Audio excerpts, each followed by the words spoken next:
Hi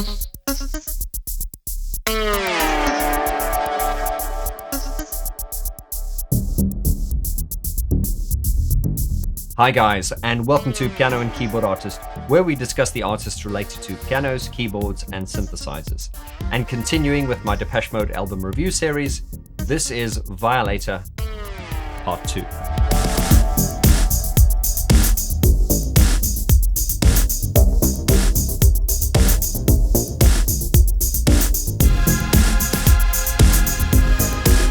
Hello to you, my friend, and it's good to see you again here on the Vaughan George channel. I want to thank you for all the positive and kind comments I got from the last week's video, which was part 1 of this series. I always knew that this was a very, very sought after series, but I was overwhelmed by not only the amount of comments and the amount of traffic I received for that video, but just the great vibe and the goodwill that came with this. It has surpassed my expectations, so thank you so much. It also dawned upon me, I was thinking about this album review series, and I thought to myself, if you're sitting there watching this, then you're indeed a hardcore Depeche Mode fan. The fact that you will be sitting through my videos, which are typically at least a half an hour long, and listening to details of things that you already know, proves to me that you are a fan. And that made me realize that there is not much that I can tell you that you don't already know. In fact, when I interviewed Gareth Jones on previous episodes, he didn't tell us anything we didn't already know, but it was nevertheless great to get, his perspective and insight. And it did make me realize that, a lot of the information is out there and it's in such detail and in depth. A lot of you have asked me to get hold of, Mark Ellis Flood and interview him. It's been very difficult to track him down. Gareth Jones did say it's very unlikely that Flood would want to give an interview, because I think Flood, Mark Ellis, a lot like Gareth Jones, I think they've kind of said everything they're going to say about Depeche Mode. But as you know, in the sort of free-flowing style of this channel, as Martin Gore once said, when you think you've tried every road, every avenue, take one more look at what you found old, and in it you'll find something new. So what I mean by that is although everything we're going to discuss in this channel, you've probably heard before or you know about it, hopefully me giving you my perspective and my feel and my general feeling on this will hopefully get you to see it in a different way, and by you interacting and leaving your comments, you will teach me something new regarding a subject that I know so well of myself.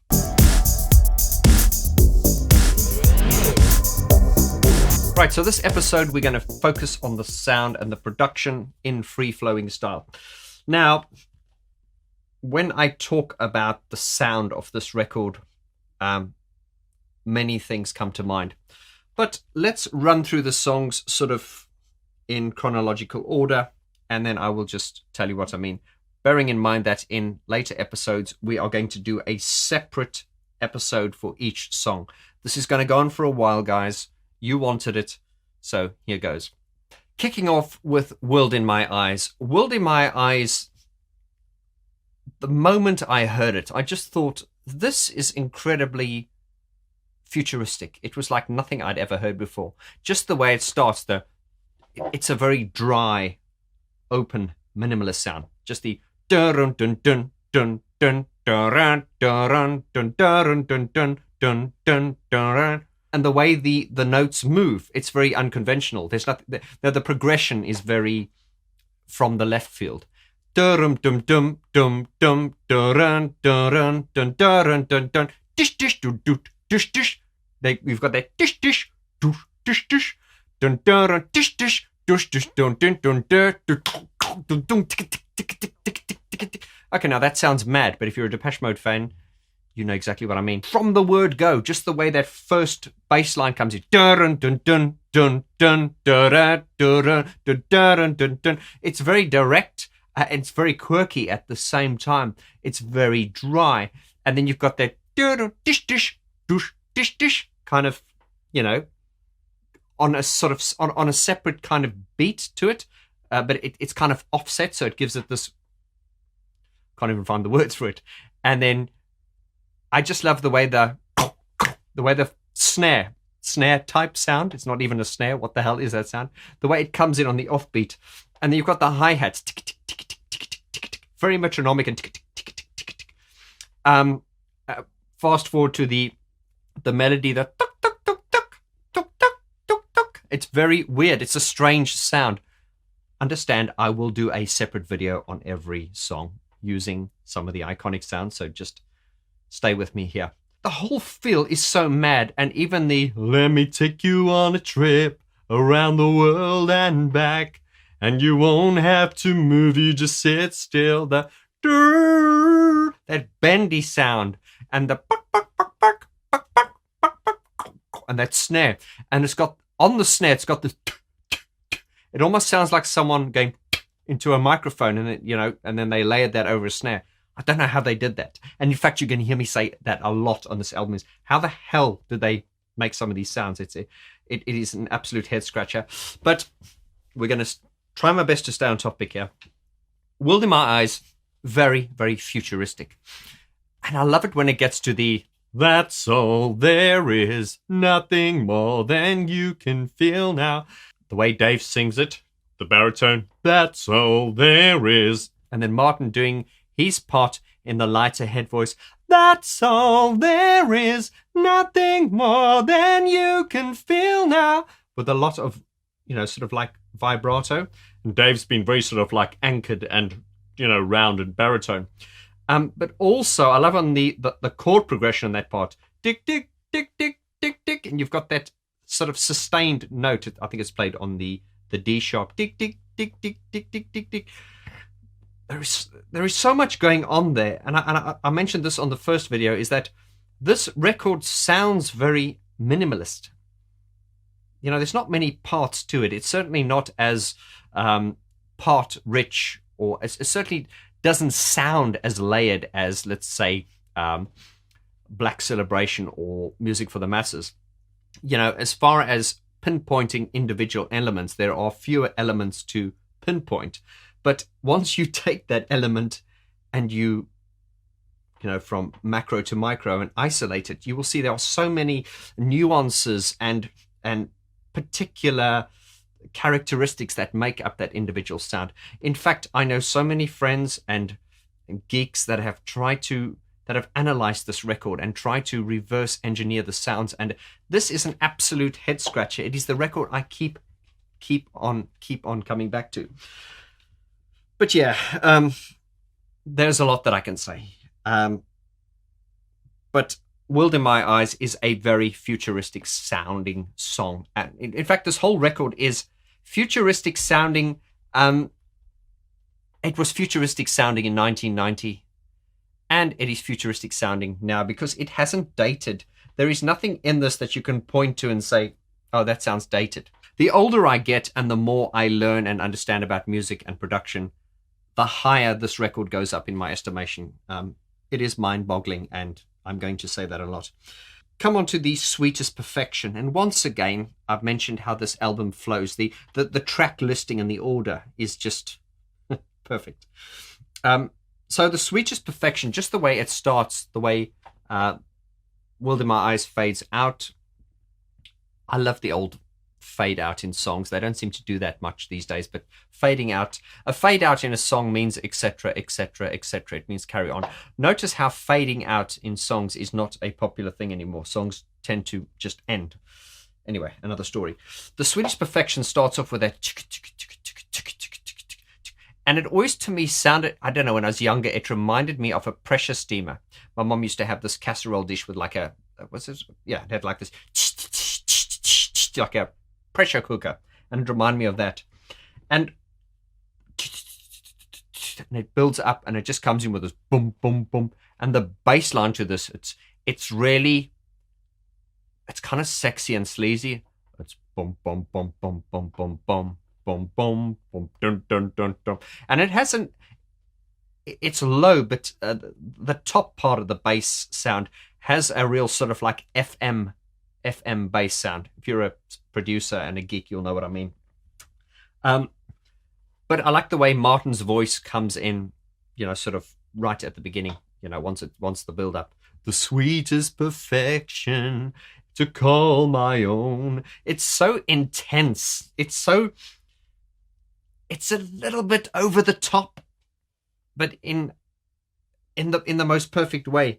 I stop and I stare too much, afraid that I care too much. This is a song about complete obsession, but we'll do a separate video on the lyrics. Back to the sound. It just has this round boom boom boom boom boom boom. It has an intensity that draws you in, and it's got really sort of like creepy sounds that are really like unsettling in the best possible way. And once again, it's using sounds that I'm going, how the hell did you achieve that sound? I've mentioned this before, that if you take, for instance, bands like Erasure or Aha, we're just getting random here now. When you listen to the sounds they use, and they are equally brilliant, I'm not comparing them. But if you listen to an Aha record, for example, you could point at something and go, yeah, that's a pad sound. It's a great sound, but I can tell that's a pad sound, or that's a piano-ish kind of sound, or, the same with Erasure. You can go, that's a sequence type sound or whatever. But with Depeche Mode, it's very difficult because you'll go, okay, I know it's a synthesized sound, but what is the starting point? Where did they start? Because if just jumping to the song Clean, there's this melodic part that goes do do do do do do do do, and now you think, is that played on a piano, on a keyboard? But if you listen to the sound, the sort of the attack of the notes, the attack is not quite there. The way it blends is kind of guitar-like, but I can't really pinpoint it as a guitar sound. So there are many examples in this record where you're just going, what the hell is that sound? Just jumping to, there's the little musical interlude between the Sweetest Perfection and Clean. You got that. It sounds like atmospheric sounds.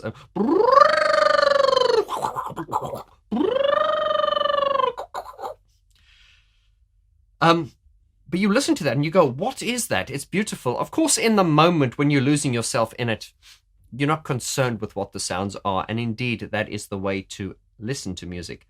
But when your rational production mind kicks in and you're going, what is the basis of that sound? What is the starting point? In fact, there are so many sounds on this record that if you had to ask me to, reverse engineer this record, or to cover it, it would be very difficult because, with the exception of, obvious sounds like kick drums and things like that and cymbals, there are a lot of individual elements in this record where the sound is so unusual that you don't even know what the starting point is.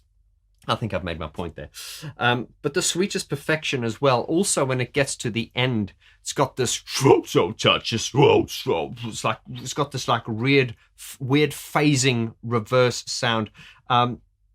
Once again, the mixing by Francois Kevorkian was absolutely outstanding. I mean, I think everyone's done outstanding work in this. In fact, I think this record is a thorn in Martin's side. Every rose has its thorn. Now, the reason I say this record is a thorn in Martin's side is because I always talk about this period and the Songs of Faith and Devotion period being the point that they had reached a point that was so high that it was almost impossible to top it. I mean, this album is so critically acclaimed. It launched them into the mainstream. I always talk about a grand synchronicity where all the parts come together. And of course, just going slightly off topic, there was that incident where they did that record signing in America where they just expected a few, 100 people to come to a signing at a record store. And of course, it turned out to be, there were thousands of people trying to get in there. And, I think the media exaggerated it and said it was like a riot. And then I think Alan Wilder said in an interview, Chelsea on a Saturday, that's a riot. This wasn't a riot. But people did get hurt. And although the media did sort of exaggerate that story, I suppose. Depeche Mode did talk about how when they went back to the hotel and they turned the TVs on, that was all over the news. So everything, and that was just one example of something that sort of happened at the right time, and that gave them tremendous international exposure. Just the fact that they were on every news station at the moment. And there are many, many examples as to, where this is such a great example of all the parts coming together. Back to the sound of this, by the way. The Sweetest Perfection has a very, once again, the first time I heard it, I just thought, this is so unusual. I have never heard anything like this in my life. And of course, I come back to this after having listened to it for years, for decades, really. And I still scratch my head, regarding what the starting point is for some sounds. And I marvel about the everything about this album. Track 3, Personal Jesus. Now this, as we know, was the first single they released in 1989. It became the biggest selling 12-inch in Warner Music history. Even though they were quite skeptical when they put it out, they were just thinking, oh, no one's going to like it. But, it charted, it did everything. Personal Jesus was indeed a record that said, okay, here's Depeche Mode, but not in the way you've ever heard them before. And one of the most significant parts of that record, not only the groundbreaking sound, was the guitar riff. That was the first time we sort of really heard a Depeche Mode song which was kind of guitar driven. I know there, in songs like Never Let Me Down Again, you've got that dun dun dun dun dun dun dun dun, and there are songs previously in the catalogue where there are guitar-like sounds or there are guitar strums. Let's not get into that. But this was the first time they released a song that was blatantly like, oh, that's a guitar. Wow. I'm sure that when this first came out, people went, is that Depeche Mode? And the guitar is quite significant because the guitar did actually make quite a significant appearance on this record. Now, it's not, I suppose, Personal Jesus being the most sort of obvious example of it. You've got to remember that in songs like Policy of Truth, that guitar bend, although when that's played live, that is sampled into a synthesizer, into a sampler, and they hit a key to play that, as I will demonstrate when I get to the songs. But there are a lot of guitar sounds in this, and indeed, there is a lot more of a sort of, I don't want to say rock, but a lot of the sort of rhythms that we find creeping into this record are kind of rocky. Now, if you look at Never Let Me Down Again from the previous album, Music for the Masses, da da dum dum da dun da dun dun dun da, that had a real sort of rocky type vibe. I don't want to say sound, but it was more like a rocky type vibe. I do think that Dave Bascombe was quite instrumental in that, because remember, he produced the Tears for Fears songs from The Big Chair, and that is why the song Shout, Shout, Let It All Out from Tears for Fears, when I heard it when I was a kid, I always thought that was the same artist. If you listen to the way he goes, shout, let it all out, that's the same. Roland Orzabal uses his voice in the same kind of way as Dave Gahan does, a sort of lower larynx position, although it's a different voice. Another story. We do find a sort of quite a few rock elements creeping into this record, especially obviously in Personal Jesus. Although the rhythm on Personal Jesus is not a sort of a rock rhythm, it's more of a stompy.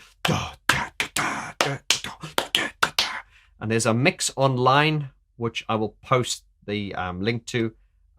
It was just groundbreaking. Once again, just the way that mix starts. It was one of the extended mixes mixed by Francois Kevoken. You just hear the space. It's that space behind it's the space in between the sounds that gives it that, and you almost feel the air moving. It's hard to explain, but you know what I mean. So although Personal Jesus had a rock kind of sound or vibe, The rhythm was not very rocky. It was very, very stompy. Halo, which is the next track, the rhythm to Halo is very rock-like. I want to say rock-like. Don't want to insult. There's nothing rocky about Depeche Mode. Of course, they violated their rules when they did Songs of Faith and Devotion, because they kind of, as Martin said, in Songs of Faith and Devotion, they kind of became the band that they were always reactionary to. They became very rocky. Songs of Faith and Devotion was definitely rock and grunge influence, but there was nothing sort of cliche about it. But that's not why you called. Back to Halo. Halo has got a kind of rocky kind of rhythm, and apparently, correct me if I'm wrong, the rhythm, the drum part is a sample from, or elements of a sample from When the Levee Breaks.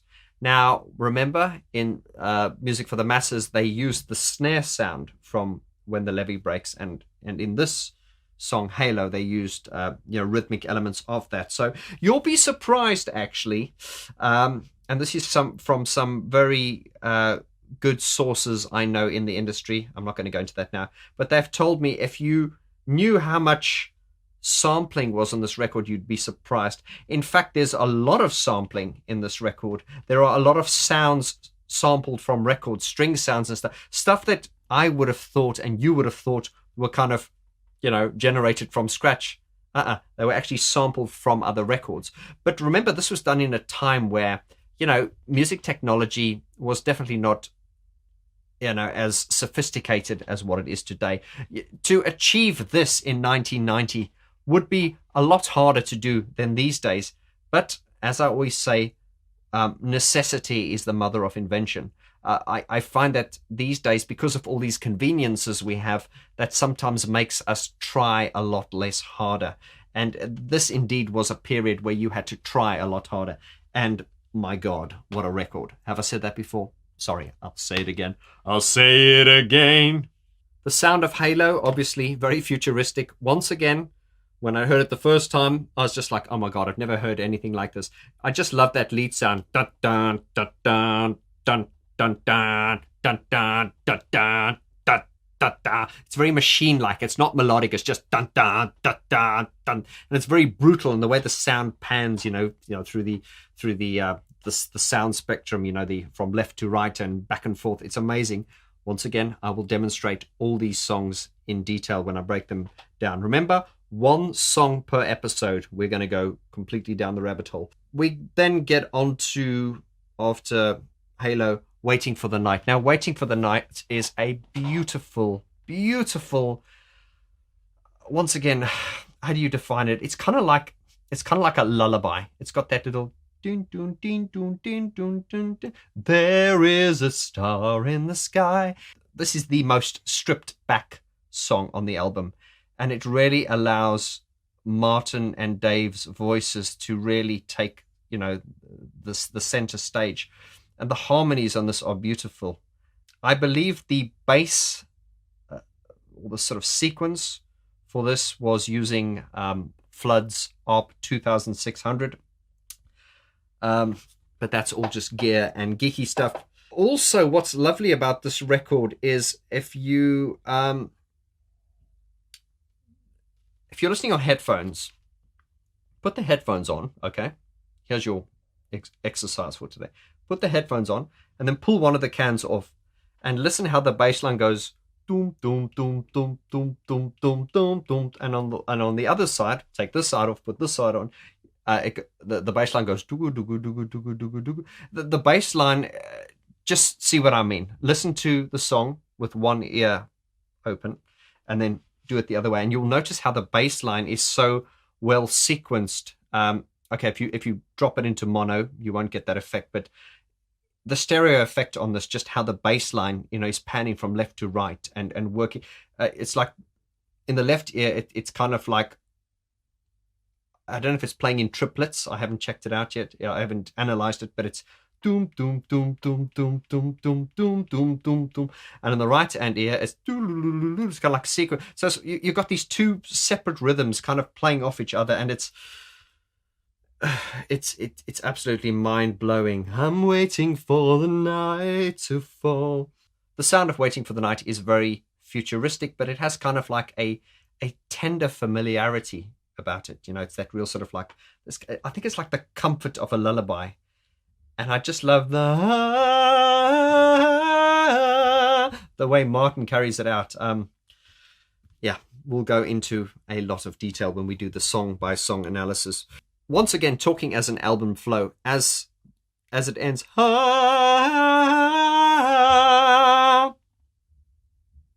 and then Enjoy the Silence starts. It's such a, you know, because by the end of Waiting for the Night, you're in such a trance, and then the way Enjoy the Silence comes on, it really changes tone. And Enjoy the Silence is a once again a masterpiece. It's a melancholic, upbeat, moody, hopeful, anthemic song.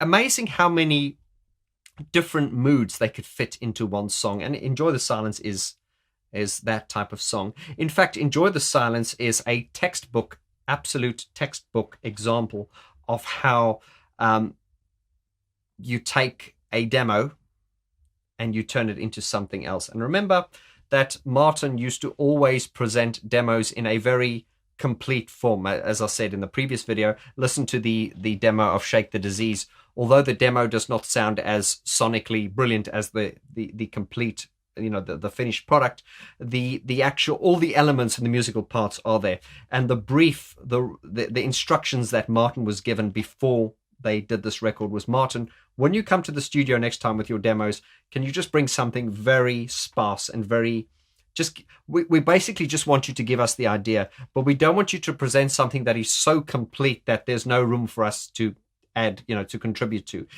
And that's exactly what they did. And I said this in the previous video, and check it out again. Check out the demo of Enjoy the Silence, and you will just hear that how far it has come, you know, using this. And also the Enjoy the Silence has been their probably their biggest selling track to date, because it has a very sort of, it's kind of got a kind of a dancey kind of feel to it. It has like a disco beat. In fact, I don't know if this is true, but apparently that was sampled from a disco record. I'm not sure, but that is what I've been told by many sources. And once again, I've been told by many credible sources that there is a lot of sampling on here. In fact, a lot more than you would have thought of. And it's, you know, it's not that every sound was generated from scratch, but this is, as a body of work, you know, it doesn't matter how you achieve the end result. This as a body of work is a masterpiece. And, you know, as a producer, the way I see it is the perfect combination between technology, found sounds, generated sounds, you know, slightly rocky, techno-ish, dreamy, anthemic, sad, moody, edgy. And the way the synthesized or the generated sounds blend with the found sounds, and how they in turn blend with the, you know, the sampled sounds, you know, and the way it's mixed, it's the way everything sits in its space, but it's still as its own entity. It's a complete whole. Man, this is a masterpiece. Have I said that before? Coming back to the guitars again, the guitar sound is very significant in this record, and one of the few songs which they'd done up until that point where the guitar was so important. And this comes back to, if you've watched the documentaries, which I'm sure you have, was when they had the chat with Flood before doing this record. And I think, as Fletch said, we told Flood, we've got this philosophy of never use the same sound twice, and, you know, generate every sound from scratch. And Flood really just basically said in his own way that your preconceived ideas are crap. You know, just throw that all out the window and use what works. Because if you know that a guitar is going to work, just use the bloody guitar. And I think it was Flood that said, when he first heard Martin Gore play the guitar, he was like amazed at what a good guitarist Martin was, because he would, and And I also think this is where Flood was very important, because if Martin started off at 13 years old playing guitar. That was his first instrument. So by the time this record came out, he would have been in his late 20s, early 30s. So he had obviously, as a guitar being his first instrument, he'd obviously mastered it, and so for him not to include that in the records was a very strange thing to do. So I think with Martin kind of picking up a guitar and Flood just going, hang on here, man. It's like not singing when you've got the best voice in the world. Martin, you can play the guitar, just put this in. And coming back to Enjoy the Silence, we all know the story. It's been well documented how, Alan and Flood worked on this. They thought, well, let's up it. Let's take Martin's demo, which was fundamentally a harmonium and a voice. So Alan and Flood decided to be really left field with this. They were probably thinking, okay, we're in the studio here, and Fletch and Martin and Dave are out there having a drink. Well, this demo sounds the way it does. How about if we add a disco beat to it? Martin's going to hate that, but let's do it. And, they put the disco beat in, and it's the BPM of this song is 113 BPM.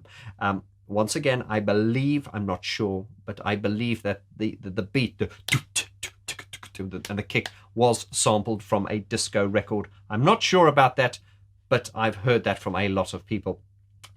And then, of course, when Martin came in and they said, well, what do you think, Martin? I don't like that. Martin wasn't happy. And I think this was the sort of early stage of the sort of conflict that was sort of arising. I don't want to say conflict, but this was probably the start of the sort of real disagreements with, Alan and Martin. This was probably the point where Martin was probably thinking, hey, you're muscling in on my parade. Yeah, I don't know, but I just get the feeling, because I know that by the time we got to Songs of Faith and Devotion, Flood does talk about how when they were mixing the last song on the last day, that as he was mixing, Alan and Martin were sitting behind him and they were literally shouting at each other. So I think there was always a conflict of interest, because Martin, as the songwriter, will have a sort of clear idea of where he's going. But then following Alan's brief, where Alan said, okay, bring the songs in, just give us the idea, don't over sketch them out. And that obviously gave Alan free rein to kind of have his input. But of course, you can understand how that would cause a lot of friction. And then we know the story how Martin, I believe he first went up to a keyboard and just came up with a melody, the actual melody to Enjoy the Silence. And then, once he'd played that melody, he picked up guitar and he played that melody in, and they were like, wow. And then I think, and I've seen this as so many times as a producer myself, when you're producing someone, you lay something down and then you go, oh, this is good, let's make it better and better and better. And then after going full circle, you eventually come back to it and go, well, it sounded good the first time round. And that was indeed the case with Enjoy the Silence. When Martin picked up that guitar and played that riff, I think it was done in maybe the first or the second or the third take. And that was just kind of like the guide riff. And then they tried to do it better and better and better. And then, I don't know, by the time they'd come full circle, they decided that the first take, or one of the first takes he had done, was the best. And that was indeed the take that made it onto this record. And there are so many iconic parts to this song. Once again, I suppose this is the most sort of commercial sounding song on the record, because it did sort of stick its head out into the commercial market. And indeed, if I can just use a random example, my mum likes that song, okay? My mum can't stand Depeche Mode. She just thinks it's really depressing, as a lot of people do. But she likes that song. And I think Enjoy the Silence is the song that you can kind of play in commercial fields, because, it's got a familiar type of sound to it. And that doesn't mean it's any less brilliant. But as a lot of the fans here will often say, if you ask someone, what's your favorite Depeche Mode song, and they say Enjoy the Silence, then you think to yourself, they're probably not a fan, are they? Because, if you're a fan, you will think of something a lot more obscure. But yeah, Enjoy the Silence did what it did. It really, it was the highest charting track for them in the UK here. You know, they were never after chart positions and stuff. But this record is, the Enjoy the Silence is, as I say, it's a melancholic track. And if you listen to Martin's demo and to where, you know, it was taken by Flood and Wilder, you can just hear the brilliance of that Wilder-Flood collaboration. The chords in this are lovely, and I also like that do do do do do do do do do do do do do do do. It's very, very melodic. And I, of course, the guitar riff, but I do love the choir voice, the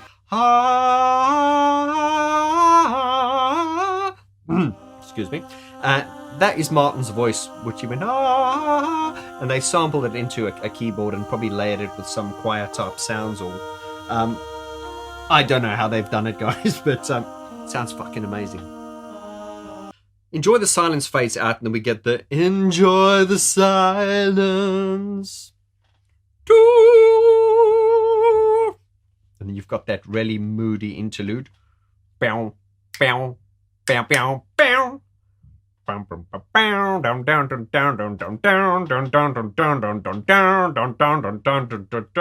then they go, the set point. What are they saying? The set point. No idea. Comments below. But I love it. And just the way, and then it's got this kind of like bagpipe sound. And then it sounds like something's being reversed. I don't know what the starting points are for many of these sounds. And then it kind of blends, and then just the way Policy of Truth comes in. And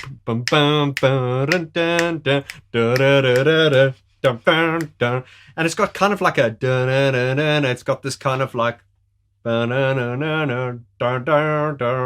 you know those dogs you have in the back of a car and they go,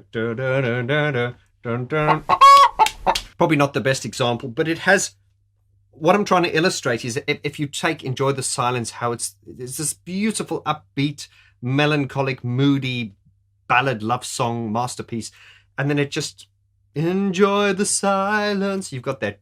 Then you've got that musical part. And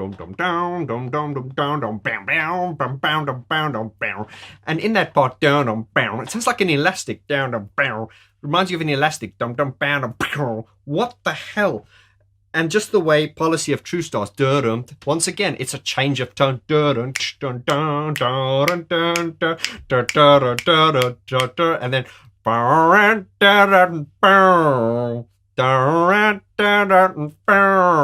now we know that the it's a guitar sample, but the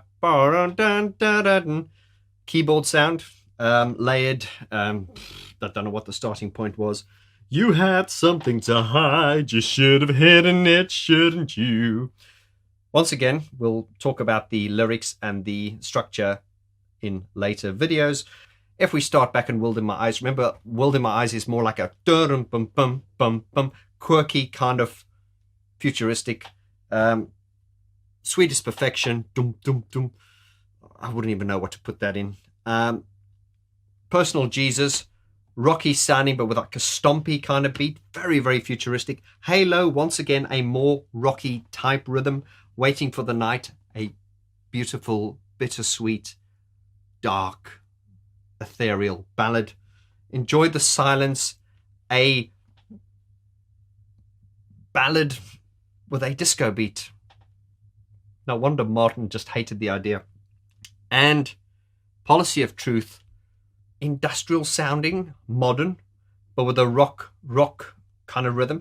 A similar rhythm to Never Let Me Down Again. Once again, the drums sound of this, very rock kind of sounding, not entirely authentically rock. Remember, there were rock elements, but there was nothing cliche rock about this. But the rock sort of rhythm in Policy of Truth is very obvious. It's just time to pay the price. And I love the sounds they use in this song. Obviously, it has these kind of like bagpipe type sounds, although it's not a bagpipe sound. It could be, but it has a bagpipe type quality to it. In fact, it's a very similar type of sound to a sound they use in A Question of Time. So it is some type of string, but I don't know what they do to it to get it to do that sound, but it's very, very Depeche Mode. They use a lot of feedback in this song, especially towards the end. It's got, there's a lot of sort of like guitar distortion and things, especially when it gets to the never again is what you swore the time before. It's got this real sort of like crunchy, gritty, edgy guitar sounds. And of course, right at the end, it goes dum ba dum ba. It is just a bizarre way of, bizarre is probably an insulting, it's not the word, but it's just a really off the wall, out the box way of doing things. You know, I often hear records which are experimental, and you go, okay, like you sometimes just go, okay, you've lost me. It's just too far off the wall. This record retained your interest because you retain my interest. You're the only one. This record retained your interest. It has just the right amount of innovation necessary to keep everything kind of gelled together and to keep it interesting without kind of going off the wall. There's nothing about this record which kind of goes off in a tangent. They have done that recently with certain songs, and I don't want to get into that now. But this record is very, very experimental. But at the same time, there's a familiarity to it. There is nothing annoying or... I'll just stop there. Let's move on to the next song. Okay, so Policy of Truth ends. And then Blue Dress. Bum, bum, bum, bum, bum, bum, bum. Once again, put that on headphones and then just, you know, listen with this ear on, this ear off, and then swap it around. And then notice how the bass line is played. You know, there are different parts playing off each other. The rhythm to New Dress is a waltz.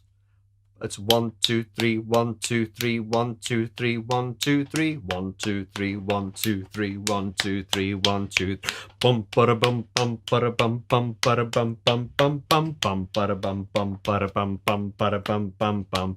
Put it on. It's 1 2 3 1 2 3. It's a waltz. You would just think, oh, it's a waltz. Yes. And once again, the bass line's bum bum bum bum bum bum bum bum bum bum bum bum, and on the other side is like bum ba bum ba bum bum ba bum. A combination of triplets and I think straights, and yeah, I would need to analyze it a bit more, but a masterpiece. I love that, and they go.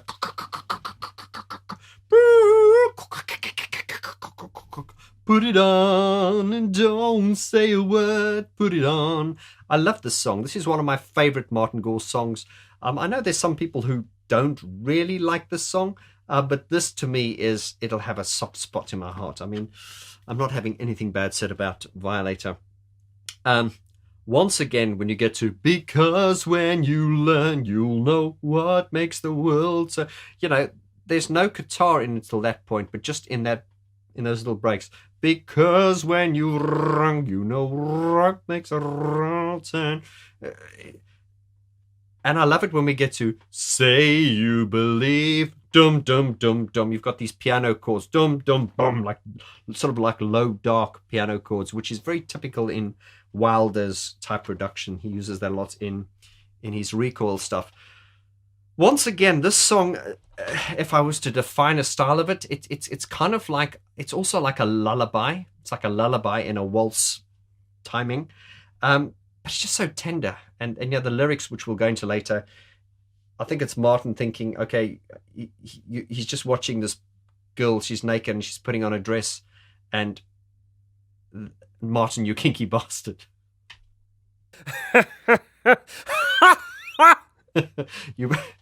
He's watching a girl put on a dress, and he's just thinking, this is what makes the world turn. It's appreciating simplicity and living in the moment and just thinking, this is what makes the world turn. But we'll get into that when we go down the lyrics rabbit hole. We're going to dive deeply into that, because once again, there is so much. There are so many meanings to these songs and so many different interpretations which different people have. Now, I love the way Blue Dress fades out. And this is that strange little musical interlude which joins into Clean. Dun, dun, dun. It's like, what are those sounds? It sounds like ducks, but they sound like ducks to me. But you know, I always envision like a swamp, not like a filthy swamp, but it's hard to explain what I see with this, but I see something, and this record it really takes me away. I do love that part before Clean, that do do do do do do do do do do do do do. It's just so sad, difficult to define what I feel sometimes. But then the way that they've got the voices going, it's very emotional. There's then dum dum dum dum dum dum dum dum. Clean. Oh, don't get me started with Clean. The music video to Clean is just Martin kissing a girl.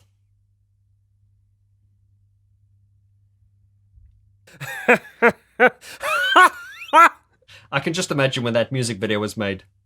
Anton went, Martin, you have to come here. You have to go and kiss the girl. I've got to kiss a girl. Yeah, you've got to kiss the girl. Bloody hell. Clean is a song which a lot of people will rate as one of their favorite Depeche Mode songs. It's also a song that a lot of people will rate as a song that, you know, is very up there, but doesn't necessarily get the recognition that it deserves from, you know, the Depeche Mode community. Clean, the cleanest I've been. And I just love the dum, dum, da, dum, dum. There's something really primal about this. So you've got like this kind of primal beat, but you've got this. So this song to me is very primal. This is the song that is the most primal, but it has this real technological side. It's almost like a civilization from, you know, millions of light years in the future goes back in our time and joins up with cavemen. You have that brutality of the cave, that rawness of like ethnic music, and you have the sophistication, but then you also have the heart and the emotion that goes with this. And one thing I want to point out as well on this record is not only the great mastering and the sound of it, but it just breathes. It wasn't overly crunched or, you know, in the mastering stage. I suppose it's in those days, you know, although artists have always tried to make their records louder than others, this record was just the finished product. It is just so dynamic. It doesn't sound over processed or crunched or bottlenecked. It just really, really breathes. And I just want to quickly show you what I mean in this example. Right. So I just want to use this as a sort of brief demonstration just to sort of show you how great the dynamic range was on Violator. Now, I don't want to get sucked down a rabbit hole because this could become a whole subject by itself. And as I'm sitting here, I'm thinking this will be a great subject for a future video where we can sort of compare the mastering of the various different albums. But just for the purpose of this video, I just want to sort of show you. I'm using two extreme examples here. At the bottom here, I've got Enjoy the Silence. This is from a digital purchase from online. And this is a song, A Pain That I'm Used to, from Playing the Angel. And this is also bought from an online store. And the reason I bought them from the same online store is just really to, I want them to have equal footing. Now, if I was to import the audio file for the vinyl, I could assure you there would be probably even more dynamic range. Another discussion. But anyway, I just want to sort of use two extreme examples here just to show you the sort of amount, the amount of dynamic range, the difference between, let's say, something like Enjoy the Silence and A Pain That I'm Used to. Now, that is probably an unfair comparison, but the reason I'm doing this is just to illustrate a point. Enjoy the Silence came out in 1990, and then if we compare it to A Pain That I'm Used To, that album came out in 2007, 2006, 2007, and that was in the sort of peak of the loudness wars, and that was the time where, you know, they would really over limit and really they just push everything into the red in an attempt to get more volume out of a song. But I mean, as you can see here on the bottom, we've got Enjoy the Silence. Just look at the dynamic range. Of course, if you don't understand what that means, basically the dynamic range is the difference between the lowest peaks and the highest peaks. And what you can see here is on Enjoy the Silence, just how it breathes.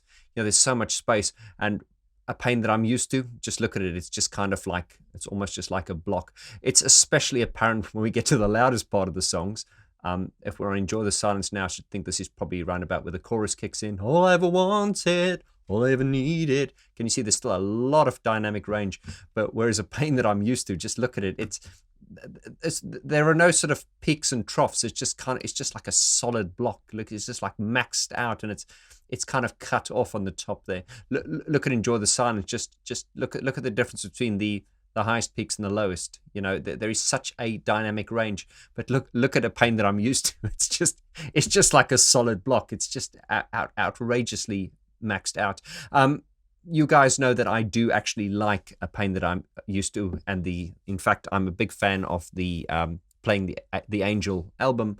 I have heard it on vinyl, and it sounds a lot better, because obviously on mastering, you can be a lot more aggressive when mastering digitally. I've got some hidden tracks here, so if I just pull those up, just to provide some context here. Here's another song here, track 4, The Sinner in Me, from the Playing the Angel album. As you can see as well, once again, when we get to the loudest parts, now it's not as bad as A Pain That I'm Used To, but it's kind of up there.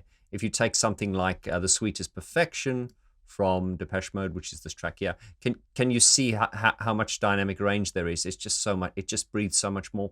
I also just wanted to show Barrel of a Gun. That's this one here, number 5. Once again, also kind of chopped off at the top, and I think Alan Wilder did complain about the mastering on that on some of those records just being brutally loud. I just wanted to also, for reference, just show you Depeche Mode's Going Backwards from their latest Spirit album, and you can actually see here, that's the bottom one here, how the dynamic range is a lot better than sort of songs of that sort of mid between sort of like early 2000 and 2007. It's just where they really used to limit the crap out of the stuff, and that is down to mastering these days. You don't need to master as loud as what you did back in those days. As I say, I don't want to go down a rabbit hole, but it's just to, in layman's terms, just show you the extremity of some of the mastering in earlier record, in sort of at a certain period.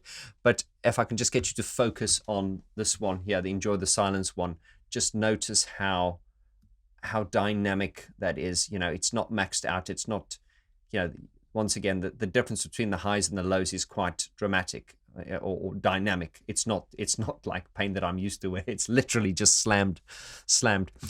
So yeah, I think this would be a great idea for a future video, but I'm just trying to highlight here how brilliantly dynamic Enjoy the Silence was, and indeed, as I said, if I imported the vinyl, we would probably see even more dynamic range, probably slightly more. In fact, that would be a good comparison for a future video. Anyway, let's get out of here. So the sound of this record, absolutely phenomenal, and as I said, I'm sure this record is a hard one to beat. It must be the one when Martin's writing a song, people will be like, oh, Martin, yeah, something like Violator, please, something like Violator. Because even in the documentaries that I've watched, everyone from their publicist to their stage manager to like Andy Franks and, Daryl Bemonte and, their publicists and all of them, their booking agents, all said that Violator is their favorite album. And I suppose it's a tough nut to crack. What they achieved with this is mastery. This is what few artists will ever manage to achieve, and they did it. And even if you only do it once, you know, as Salvador Dali said, well, forget perfection, you'll never get there. And but yeah, I think as far as I'm concerned, in my mind and to my ears, this is as close as you can come to sonic perfection. It really is. Call me a fanboy. Right, my friends, this has been a long video, and yeah, very, very emotionally described, I suppose. If you were expecting something really technical, understand that it is very difficult for me to, when I'm talking about a sound of something, it is very, very difficult for me not to include the emotion attached to that, because the sound and the production of something evokes a feeling to me, and I just think that is important. I cannot sort of like detach and just talk coldly and mechanically and technically about something without bringing the emotions that it evokes within me. Anyway, I want to hear from you now, my friends. Let me know in the comments below anything you want to say about Violator, the sound, the production. I'm sure you've got a lot to say. Once again, let me know in the comments if there's anything you'd like me to elaborate on. Remember, the series is going to be very in-depth. We're going to go down the rabbit hole, and we're not going to leave any stone unturned. Thank you so much, my friends. Hit that subscribe button. Thank you so much for your support. I will see you on the next video. Thank you to my patrons. There's some great content coming out there in the patron community. And to all of you, thank you so much. Be safe. Lots of love. And I will see you on part 3 of the Violator album review series when it continues next week. Take care, my friends. Adios.